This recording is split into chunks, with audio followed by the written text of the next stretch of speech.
For the first half of 2022, things in the world of Resident Evil were quieter than an abandoned forest mansion. But then Capcom dropped a few announcement grenades and it feels like there's now so much more to look forward to again. Recent revelations finally gave us looks and release dates for Village DLC and yes, it's coming whether you want it or not, RE-verse. And rather excitingly, the long rumoured Resident Evil 4 remake. The RE train really does show no signs of stopping. There is also one other big piece of Resident Evil entertainment that will be downstreaming its way to our devices on July 14th. Netflix's new, ambiguously and totally not confusingly titled Resident Evil series will be arriving after being first announced way back in January 2019.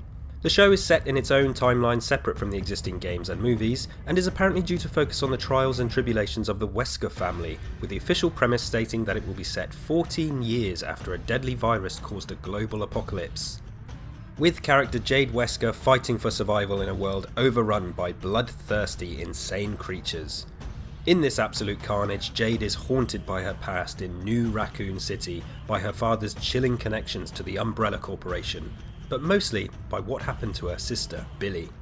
Initial fan reaction to the premise of the show has been, well, exactly what you expect, but we do our best here at First Aid Spray not to prejudge, and yes, while we have assumptions, we'd rather let the finished media speak for itself.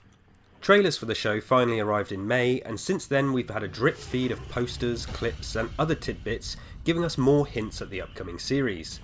With only a week to go, it's time to rub our shiny lamp, did you know Capcom made the Aladdin game? And make a few First Aid Spray wishes. Grab your sunglasses, survivors.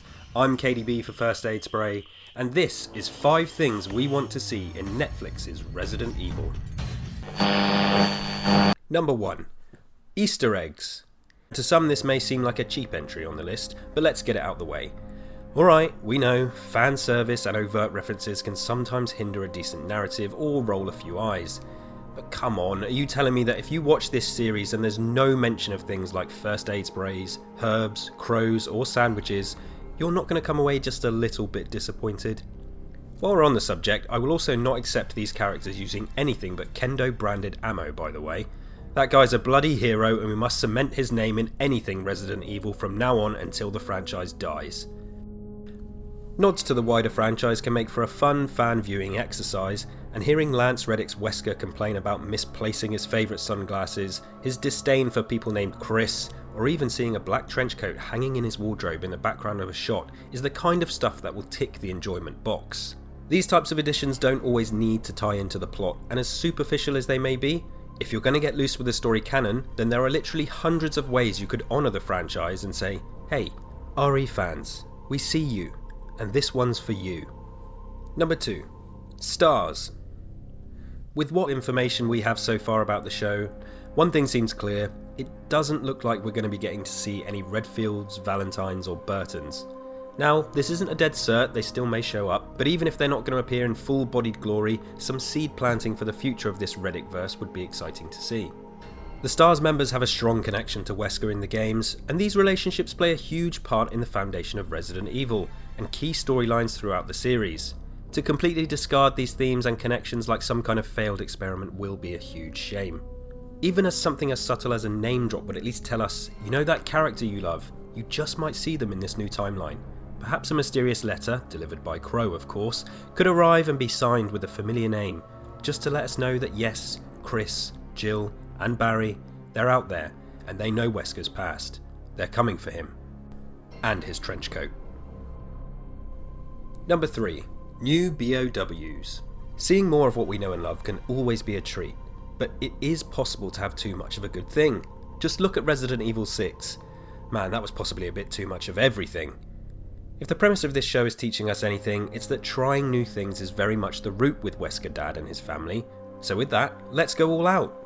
I love a good liquor as much as the next person, that's what she said, but quite frankly, we've been there and done that. Same with the Cerberus dogs, yes, they are classic Resi monsters, but look, that was 1998, almost 25 years ago. Here, we're trying something new, so let's have some new BOWs while we're at it. Given the passage of time from the virus outbreak, there's certainly been a chance for the virus to mutate and present all kinds of problems for those meddling Wesker kids. If this show is going to work, it needs a monster hook, or a few of them, and delivering to us some terrifying and fun, yes, RE is fun, monsters and crazy BOWs is something that could potentially help it make a real stamp on the franchise. It needs zombies though. Definitely needs zombies.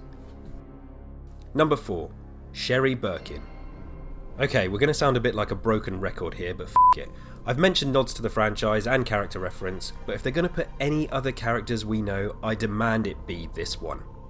Sherry's ties to the Resident Evil story and to Wesker via her dearly departed dad, and Wesker's son Jake, lay dormant at the core of this franchise, and I'm not willing to take Resident Evil 6 as an end to her story. Wow, I just can't stop talking about RE6 today. Many fans have been so put off by the Riverdale sounding premise, but Lance Reddick himself has now said that this show is a horror, but also kind of a family drama. So, we have the Weskers, sure, but family is a common theme in RE, and the Birkin legacy is something which we think is bubbling up to explode, with Sherry taking her rightful place as the hero of the franchise. We've discussed this happening in the game's timeline, but if it's not going to happen there, do it here. Sherry has a score to settle as much as anyone else, and who knows, maybe she went to school with the Wesker kids. Okay, the timeline might not match up, but this is its own thing, make it fit. Sherry arriving to foil Wesker's newfound life as a trying to do well dad gives a revenge plot theme that Uma Thurman and Quentin Tarantino would be proud of, and damn it, we're going to keep wishing this into the universe no matter what type of content we put out. Number 5. A good script. To top off this list, we thought we should get down to the nitty-gritty for a bit. A good script feels like an arbitrary ask, but if some of the past RE output is anything to go by, it seems script writing hasn't felt like the main focus of the production process. In a way, I kinda get it. Resident Evil has never been known for its script, with plenty of convoluted story and horrendous dialogue being almost a staple of the franchise at this point. Yet we all look past it in spite of that, because there's often so much else to love. The main purpose of the previous movies seemed to be about thrills and action and just getting monsters on screen. It's evidently been hard to find that balance between good script and video game fun coming together for a big or small screen outing. This new show from Netflix presents us with an interesting notion we've yet to have though. It's the first live action TV show.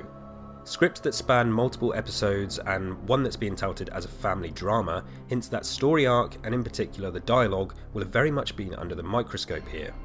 TV shows generally cannot afford to be constant rip-roaring zombie screeching bloodfests, and there will be many occasions where the pace will need to come down and the characters will just need to have a conversation. Talk about their feelings, time spent in past labs creating the ultimate bioweapons, all that lovely stuff.